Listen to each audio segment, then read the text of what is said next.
Yeah, so I'm setting up Tinu's suspension on his hypermotard.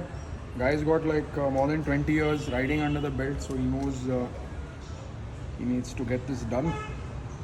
Even though it's got beautiful Olin suspension, you still got to set it up, guys. It's not like it comes out from the factory and it's gonna be set perfectly to your weight and riding style. So I'm gonna actually reduce the preload a little bit.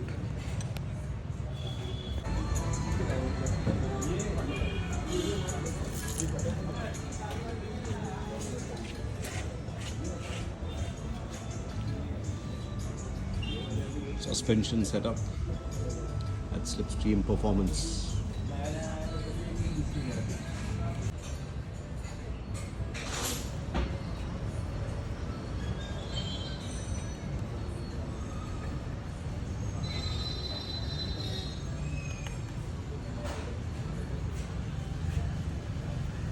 Just trying to be careful with the finish on the suspension.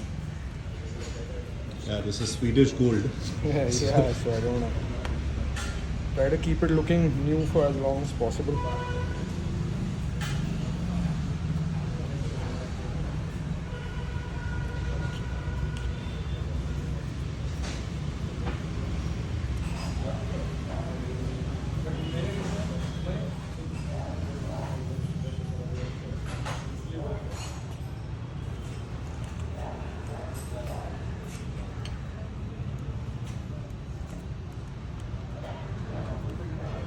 This is a good technique. What you've done is a plastic thing you're putting. Yeah, it. so what I do is I use an old glove, Yeah. rubber glove, so that way it protects the finish.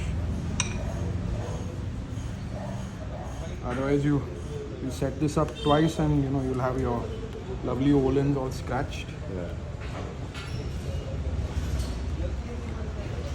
The back of the preload one turn. Jump on. Yep.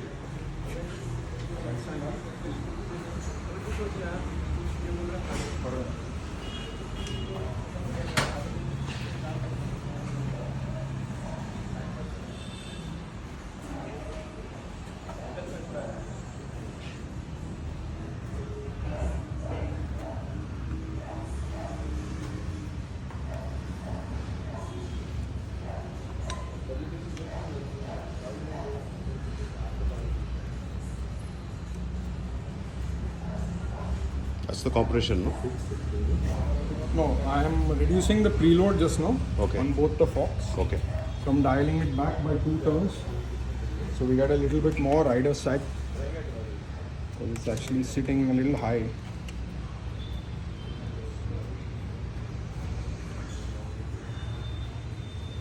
And this will be a good setup for the road, right? Yeah. For track, we'll have to make it a bit stiffer. Yeah. I'm just leaving a little bit of leeway because the roads are so bad around here. Yeah.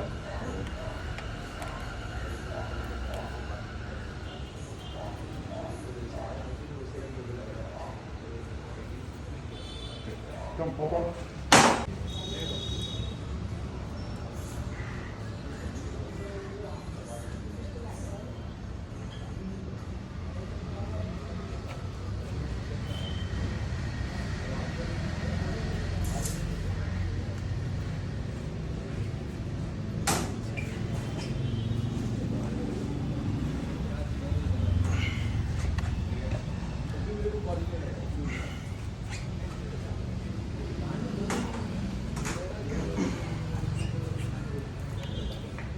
So is there a standard that the company uses for a stock setup? I mean, body weight or whatever? Well, generally, I look at setting this up to be roughly around 30% of the total travel. So on this bike, it is 185 on the front and 175 roughly on the rear. Okay. So 30% of that. If you wanted a little bit more track specific, you can reduce that to 25% of like the total travel. But roads are pretty bad, so you want a little leeway for when you hit a pothole for the suspension to expand Yeah. or extend a little bit. So I'm reducing or increasing the sag a little bit. Yeah. But my question was that, when the company sets the suspension and sends it as a stock bike, what is the average weight that they typically consider? Generally, it will be around, I think, about 70 kilos is what they're looking at. 70 75. That's the stock setup.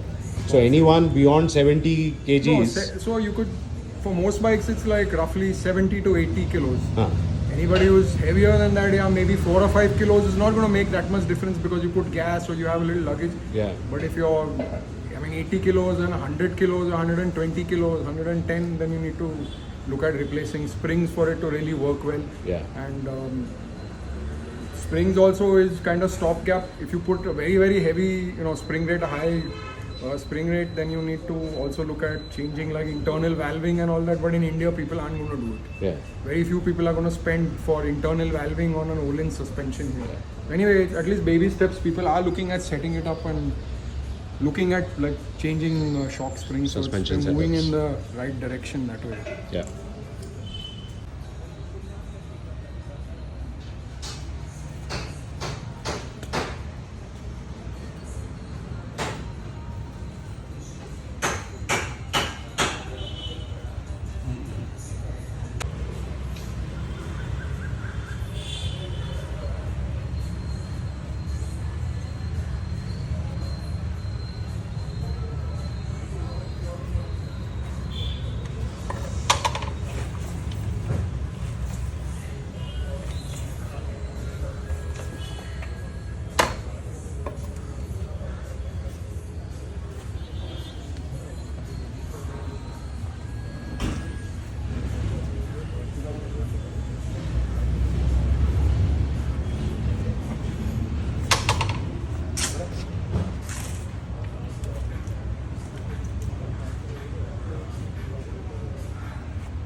So this you're adjusting the sag.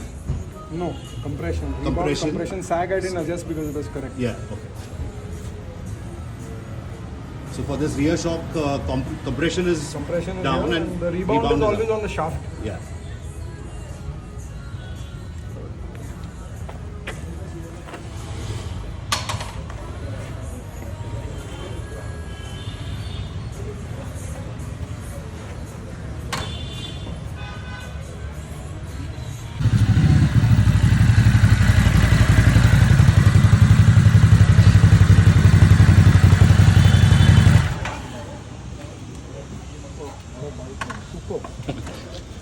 I want to see your expression and your feedback and comments. So planted the bike. Huh?